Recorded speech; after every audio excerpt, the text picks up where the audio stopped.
freaking first cut. Golly.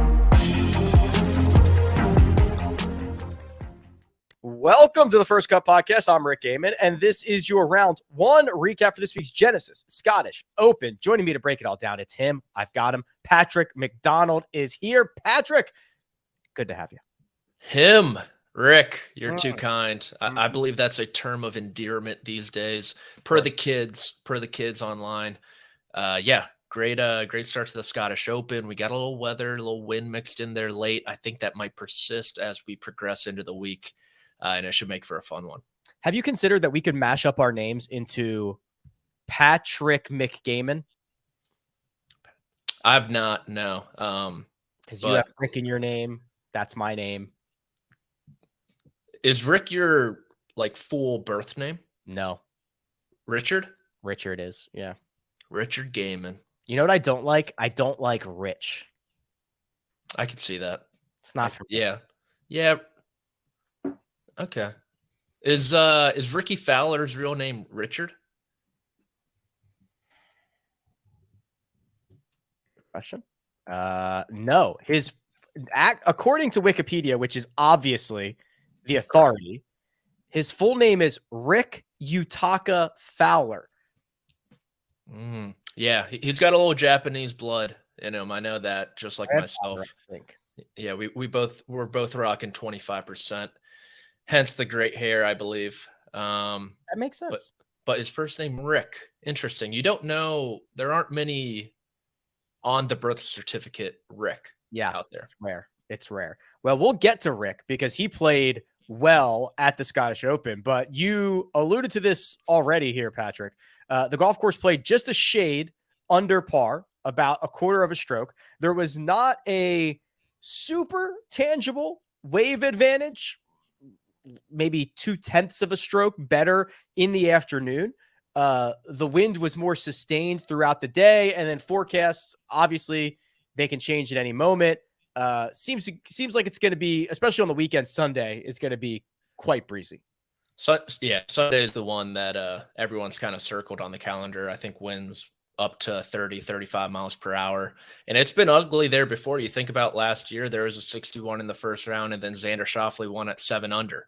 So like you said there, Rick, anything can happen over the next 54 holes. The weather can switch on a dime. They're right there on the north coast of Scotland. So even some of these guys who are even par 9 back, you're only 6 back with the true lead per se. So a lot of golf left to be played. Yeah, they're going to get essentially a different course on Friday because the wind is switching directions, which is always fun for these guys. Out very early were a couple of guys who stamped their name on the leaderboard and have been there for basically 12 hours at this point. Let's start with an international one. Thomas Detry out in 31. That was the back 9 of the golf course. In 33. So that is adding up to a 64. That is 6 under par. He is 3 shots off the lead of a man yet to be named. But Thomas Detry has played well globally this year, Patrick. I don't want to say struggled, but hasn't been as good as of late. This is a nice jump start to the Scottish Open for him. It is. And this has kind of been a comfortable spot on the calendar for him. He finished inside the top 10 last year when it was a PGA Tour and DP World Tour sanctioned event. In 2021, he kind of stumbled down the stretch, found his way in a playoff with Min Woo Lee and Matt Fitzpatrick. Didn't end up getting it done, but like you said there, Rick, he has played some pretty good golf throughout the world this year. Kind of in the earlier part, he had a nice start on the DP World Tour as well. So it makes a little bit of sense, but with leaderboard gravity, with some of the quality players in this field, it'll be interesting to see if he can remain on that first page of the leaderboard within the fight. He clearly has a nice, comfortable understanding of this golf course and what it takes, but there's big names lurking. We see guys go off, hot early in their first 18 holes, whether Detry's one of those cases or he has some staying power. Only time will tell.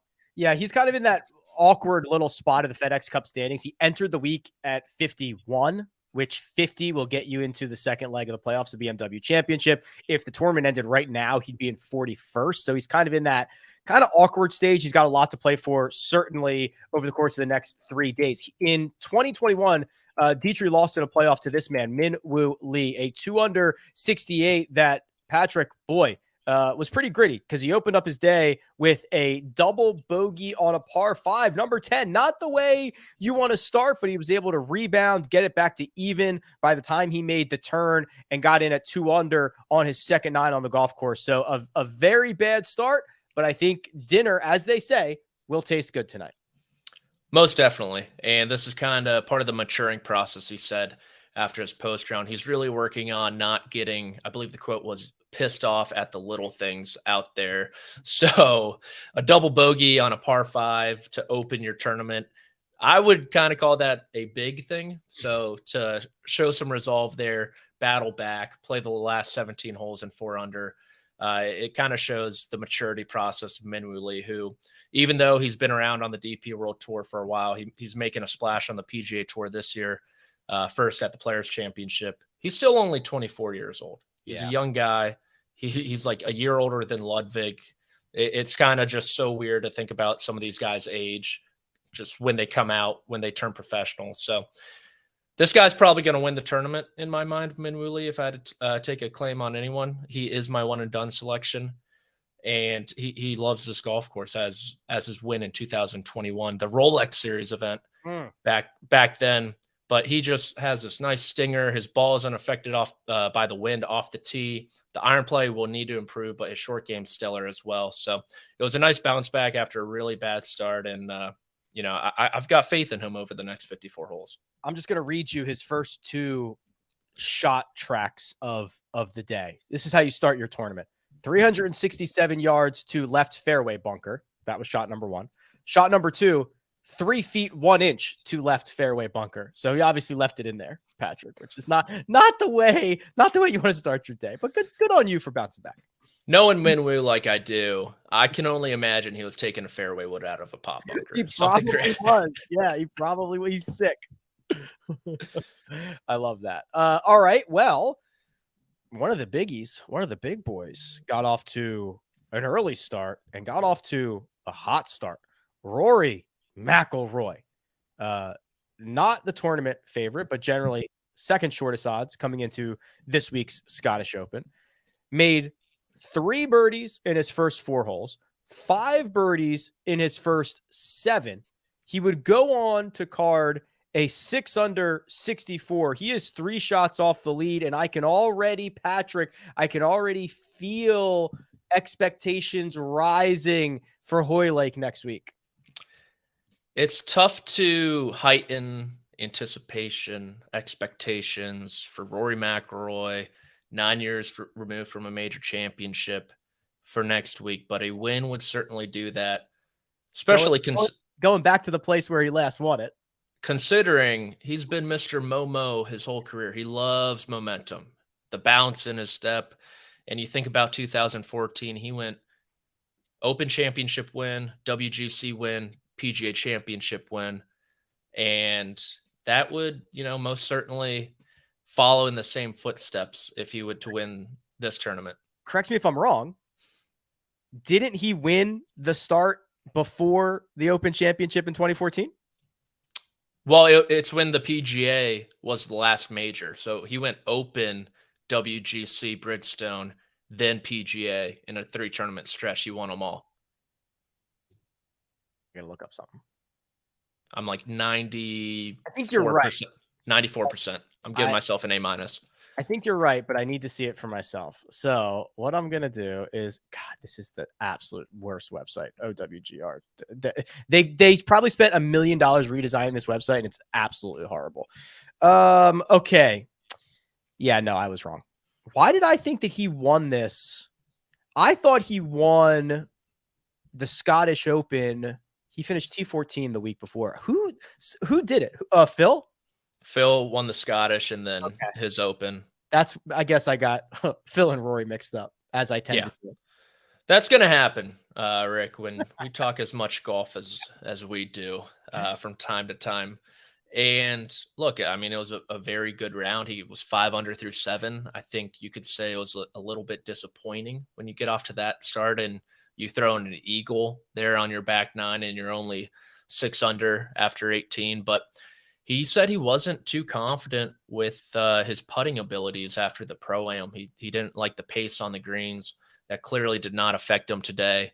And look, top 20 off the tee, around the green, tee to green, putting. The iron play you would assume would tick back up. There's a lot to like if you're in the Rory McIlroy camp. I am never the one to rush to judgment with Rory McIlroy, unlike 99% of people out there. I like to take the wait and see approach. It's been 9 years. He has to relearn winning on major championship Sundays. But goddamn, it is setting up very well for him next week, the way he's playing, where he is mentally. I like his stance on kind of fielding questions about the New Deal, the merger. Sorry, not a merger. Apologies Not a to merger. me. Jimmy Dunn, I apologize. Yes, framework agreement 6B was actually axed from that today. I don't know if you want to talk about that. What was 6B? The non-solicitation clause. So that seems big. Yes, according per a report from the New York Times, there was some pressure from the Department of Justice and on antitrust that they were kind of closing the gateway between the flow of players between the three tours. So reportedly, per some anonymous sources close to the situation, they have axed that one. That was one of the binding provisions. So now the only binding provision left is the deadline. Yeah, we'll see. It's an agreement to have an agreement. That's what they've all been saying. It's an agreement to have an agreement. But I like kind of where Rory is. I think he's got a bit of a FU attitude going right now since the PGA Championship, and the play has reflected that. He's played great since that. Even if he only had his C game at Oak Hill, 5 top 10 finishes in a row. This course in particular hasn't been all too kind in his 2 appearances while I was on the DP World Tour. So I think I'm not, like Kyle, you guys are already rushing to Rory McIlroy raising the claret jug. Sure. I think I'm joining the party. I'm the hex guy. I'm removing it from Rory. It's on JT and Scottie right now. It's off Rory McIlroy. He is your Open champion golfer of the year. If he wins this tournament, he has to win this tournament. If he finishes second, no good. No, he has to win. Speaking of Justin Thomas, someone we're keeping a very close eye on this week, 2 under 68. He got out to a hot start, 3 under through his first 7 holes, gave a couple back as he made the turn on 1 and 2, his 10th and 11th holes of the day. I talk about taking a wait and see approach. I wake up every morning with zero idea of what Justin Thomas is going to give me. Absolutely no clue. 68 today. Might be a 78 tomorrow. Might be a 58 tomorrow. No idea. Something in between those 2 numbers.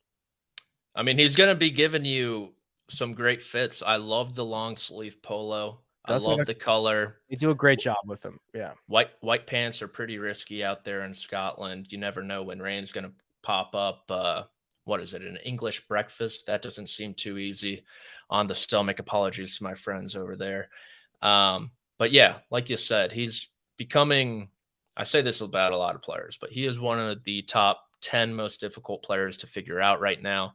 As you see in this picture, if you're watching on YouTube, he switched to left-hand low, crosshand on the greens. That's a couple months after implementing aim point, which has not helped at all.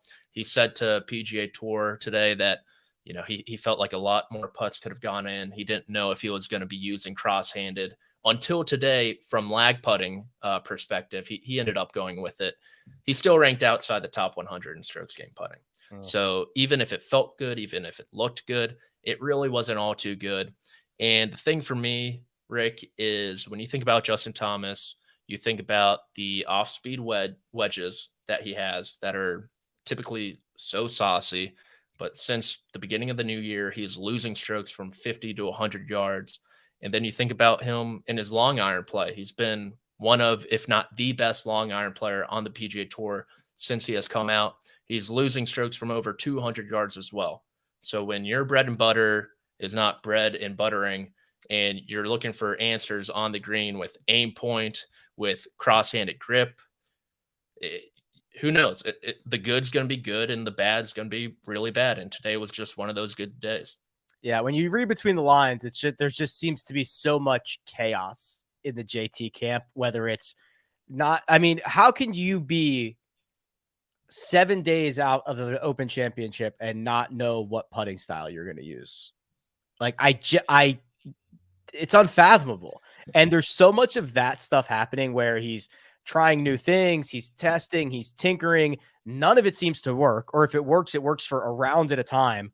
It seems like they're pressing the panic button, which makes me like smash the panic button. It does not exude confidence at all. No. Brutal. 2 under par, 68 for JT, 7 shots off the lead of 1. Byeong Hun, obviously. We knew that was coming. A bogey-free 61 course record, 9 under for Benny, out in 30, in 31. Add him up, 61. Patrick, he gained, let's see, a little less than 3.3 strokes putting. It'll end up being about his 3rd best putting round of his career. So probably not going to putt like this the rest of the way, but lots of good signs for Byeong Hun on Thursday. Yeah, the last kind of the start to the summer has been poor, but season as a whole, a really good bounce back, kind of regaining his footing on the PGA Tour. And a lot of people forget he started his career on the DP World Tour. He won the BMW PGA Championship at Wentworth before. He was a Challenge Tour member as well. He said that he's always loved links golf. He feels very comfortable over here. And he actually talked to Siwoo Kim and Adam Scott about the new broomstick that's in his bag. So he's putting with one of those like Lucas Glover. I know you're, all over that last week. Is it the same putter, or is it just a broomstick? It's the same model. Lucas Glover's using the same one as Adam Scott, correct? Is Byeong Hun using that same one? And Byeong Hun's using that one as well. That long lab golf putter. So we got a bit of a rivalry in the putter game right now between the Odyssey Jailbird and the Lab Broomstick. Jailbird obviously pulling ahead at the moment. Yeah. But Byeong Hun could put them on the scoreboard here. But when you match, I mean, he's so long off the tee to green. He's always been great. And when you kind of mirror that or combine that with a putting performance like he had today, it looks very, very easy for him.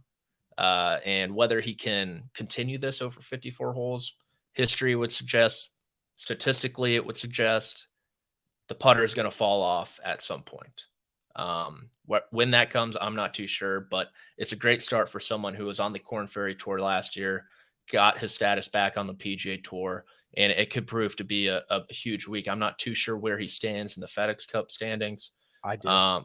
Okay, let me have it. He started the week at 58th. He is projecting 26th right now. Yeah, I mean, that would be absolutely massive if he could somehow enter the playoffs hovering around the top 30 with a chance to make his way into Atlanta. So it's a big few weeks, big few days, and a big few weeks for Byeong Hun. It'll be a 2-shot lead heading into Friday's second round. There were some notables out of the afternoon wave, technically, but probably the morning wave for most of you. We'll hit those guys, including the #1 player in the world. But first, we're going to take a quick break and hear a word from our partners. Someone hunted a hunter. This is the work of a serial killer. Pickett thinks he can do a cop's job. Drop your weapon! Stand down! No one trusts a lone man in the wild. Joe Pickett Season 2 is now streaming on Paramount Plus. Use promo code Pickett for 1 month free trial. Credit card required. Terms apply.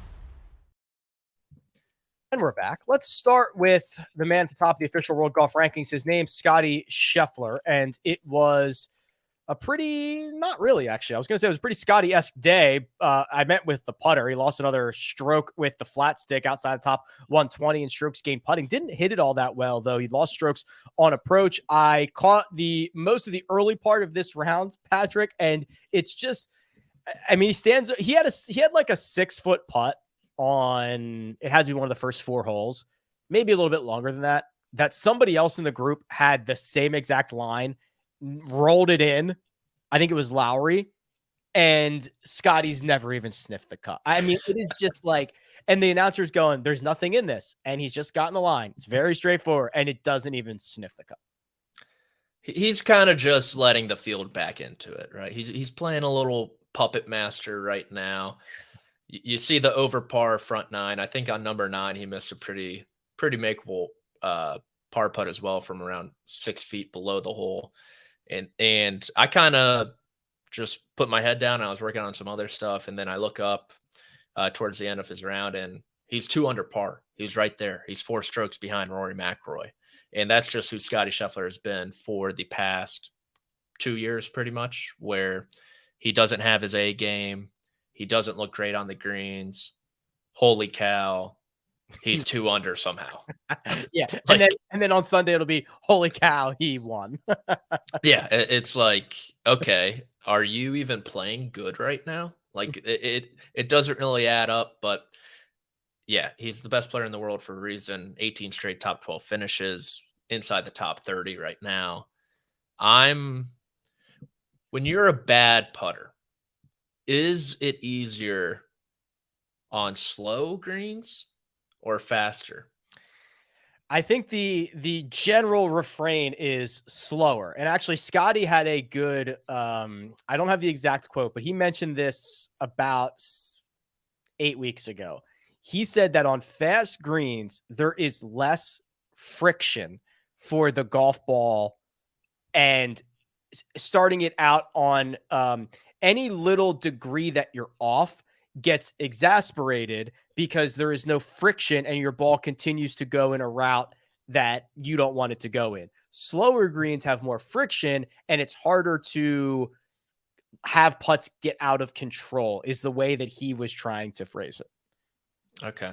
I think that that adds up, I think, on the eye test, right? Your misses are more exaggerated on quicker greens. Yeah, makes sense. So when you're missing a 6-foot putt that you just saw, that you, like not even touching the hole, you're really missing it. Yeah, on fast greens, that's like, yeah, it's. I mean, it's not great. But look, his links golf experience is not extensive. I think he only has 4 starts in the UK, including a miscut last year. But outside that miscut, it's been pretty good. 3 top 21 finishes between this tournament and the Open Championship. It's just inevitable. I hate that word. Everyone uses that word to describe a new golfer every month, but that is legitimately Scottie Scheffler at the moment. Scottie Scheffler, 2 under par, 7 shots off that Benny on lead. Let's go back to a guy who's been hot and doesn't seem like he's going to stop anytime soon. His name is Rickie Fowler. 3 under 67. He was actually 4 under at one point. He bogeyed 18, his final hole of the day. Rickie's had a lot of success in links courses. Rickie's had a lot of success at the Scottish Open. Rickie's had a lot of success this year. Rickie Fowler. Rickie Fowler. Thanks for showing up to the party, Josh. Oh my gosh. Are you kidding me? Unbelievable. Take a lap. But yeah, there's nothing bad you can say about the current state of Rickie Fowler, the trajectory he's on, how he looks. It's all great in the Rickie Fowler camp. Who would have thought at the beginning of the year that of Jordan Spieth and Justin Thomas and Rickie Fowler, that Fowler is the best player of the 3 of them. So like you said, Rick, he has great links golf experience. He's a winner at the Scottish Open before, when it was only on the DP World Tour. He finished second at Hoylake to Rory McIlroy in that 2014 Open Championship. And he's coming off a contention run at the US Open where he held the lead for 3 days. And oh yeah, in between that US Open and this Open, he won a golf tournament. So if it's not going to be Rory McIlroy, Rickie Fowler seems like a great prospect for prognosticators to hitch their wagon on. And I think he's under like 20-1 at this point for the Open. I think he's like 16 in some places, which is insane in the membrane, just where he was at the beginning of the season. Yeah, catching a lot of steam. The best round of the afternoon wave was Davis Riley 63. Got off to a hot start. He was out in 29. He got himself on 59 watch. He birdied 10, so he was 7 under through 10, and people were a buzzing. He then made 7 consecutive pars to finish his round. So bogey-free 63. Patrick, a bizarre season for Davis Riley. He won the Zurich Classic with partner Nick Hardy. Outside of that, it has been bad. He has one top 15 finish since the Wyndham Championship of last year. He's missed 4 of his last 7 cuts coming into this event. So I don't know how much you think Davis Riley's going to be staying at the top of the leaderboard, but this is certainly much needed based on the season that he's having, which is crazy because he's a winner.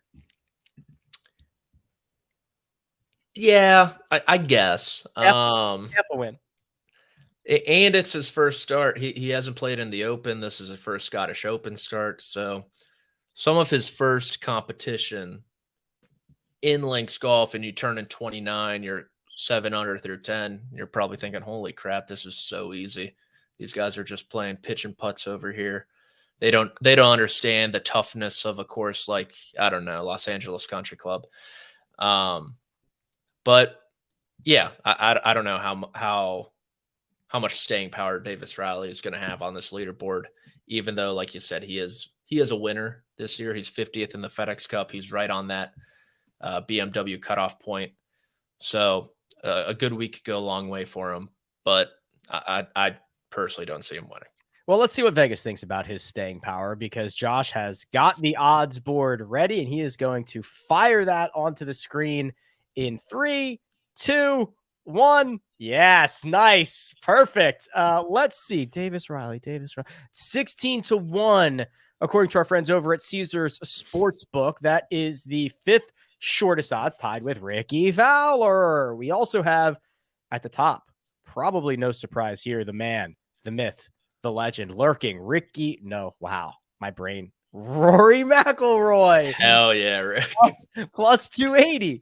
Byeong Hun, who's currently in the lead at 5.5 to 1. Scottie Scheffler, 7 shots off the pace, 9 to 1. The only 3 golfers sub 10. The other thing to note, and I think I heard this correctly on the broadcast, the 4 winners of this event, Patrick, were outside. The 4 winners of this event at the Renaissance Club were outside the top 25 after the opening round. Does that mean anything to you? It means the world to me. If I know anything about trends in golf, it's that they're all yes. A 4-year trend. You call it the Renaissance Club. Is it not the Renaissance Club? It is the Renaissance Club, but I feel very pretentious saying that. It's like when I say Melbourne, because I want people to know that I know how to say it, but I don't actually want to say it that way. What the hell is Melbourne? Melbourne, Australia. Oh, really? I've been there. Well, they call it Melbourne. Yeah, you're probably right. That was a weird point in my life. I won't get into it. But pinky up the Renaissance Club. Scottie Scheffler, heady play outside the top 25. T26. All the 2-unders are T26. Both Minwoo, Matt Fitzpatrick, and Scottie Scheffler. I think this trend cannot be wrong. I kind of like the U.S. Open champion, Wyndham Clark, at 35 to 1. He made absolutely nothing today. I believe the stats will back it up. I guess he's outside the top 125 in putting. And his iron play looked really sharp. So at 35 to 1, I like his chances. He's off early in the morning, likely calmer the conditions. And if you want to get crazy, Rick, I know I told you Denny McCarthy is kind of my guy for the U.S. Ryder Cup this year. I got another guy for the European Ryder Cup team. Oh, boy. Padraig Harrington. Yeah, it's actually not that crazy. He's T15, 3 under 67. How good were his stats today? I bet they're stellar. You're cheating because you know. Yeah, 36th off the tee, 32nd on approach, 17th around the green, and he lost a bundle with the flat stick. That's generally he was 6th from tee to green. 6th. He's like 100 years old. 6th. I think if he wins this week, he's on the Ryder Cup team. What would Wyndham Clark? What has to happen for Wyndham Clark to be the player of the year? He has to win this and next week. If you win 2 majors, you have to be the player of the year. What if he just wins next week? What if he just wins the Tour Championship? No, not enough. A major and elevated and Tour Championship's fake. Not fake, but like I just think the players. I think that because you're going to have Rahm, who won the Masters. You're going to have Scottie, who's got like 1 billion wins. Scottie has 2 wins. That's it? Yes. The Players in the Phoenix Open. What does Rahm have? Rahm's got Tournament of Champions. Rahm has Riviera. Rahm has Augusta. And he's got 1 more, doesn't he? American Express. So that'd be 4. Scottie has 2. 1 being the Players. I'd give Wyndham. His wins are better than Scottie technically. If get a major championship. Okay, let me give you this scenario. Wyndham wins the Open, and none of those 3 win the Tour and Rory wins the Tour Championship. Who's the player of the year?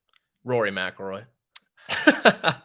I believe you got to give it to the guy who won 2 major championships. But then again, we saw something like that. What year was it? 2019 with Brooks Koepka and Rory McIlroy when Brooks didn't win player of the year when he won 2 major championships and Rory won like 4 times. Yeah. But I think it should have been the player of the year that year. I do too. But yeah, I think what if Wyndham wins a playoff event and the Tour Championship? That'd be such a sick year. I think you got to give it to him. Like the tiebreaker has to be the season-long thing. That has to mean something. Yeah. And it actually behooves the players to make that mean a lot so that they keep like upping the purse and stuff. Yeah, you're 100% right. So I think the same kind of goes for Scottie too. If he wins in the playoffs and wins the Tour Championship, I think you could easily give it to him because, look, the Players Championship you could say is on par with the U.S. Open. And, I mean, the Masters, no offense to Jon Rahm, it is the easiest of the 4 majors to win. It is. Like, I know, but I just love when you say it. We don't usually say that part. We all know it, but we don't usually say it. Sorry, Johnny boy. That's funny. No, you're right. It is. It's the smallest field. It's like the weakest field. And I get it. Patrick, we will be back after round 2, 3, and 4 to discuss the happenings at the Scottish Open. I'm going back to bed. Do you have any plans for the rest of your day? I'm not too sure, honestly. The world is my oyster. It's only 3:00 here on the East Coast. Hopefully they don't want me to write any more about Rory McIlroy potentially retiring if Live Golf is the last golf tour on Earth. So hoping that news holds off until tomorrow at least. Fingers crossed for you. Holding thumbs. You can find Patrick on Twitter at Amateur Status. Are you on Threads, Patrick? I am. It's Pat __ McDough. That's my Instagram handle. It was taken. I mean, I used to be like a meme account, a guy who would be in Rick's mentions, just being like, these strokes gain statistics don't mean anything. I was a faceless name in the crowd before I got plucked from obscurity. So hence my weird Twitter name. Okay. Fair enough. Big thanks to producer Josh, does all the hard work behind the scenes. You can find me at Rick Run Good. This has been The First Cut. We'll catch you next time.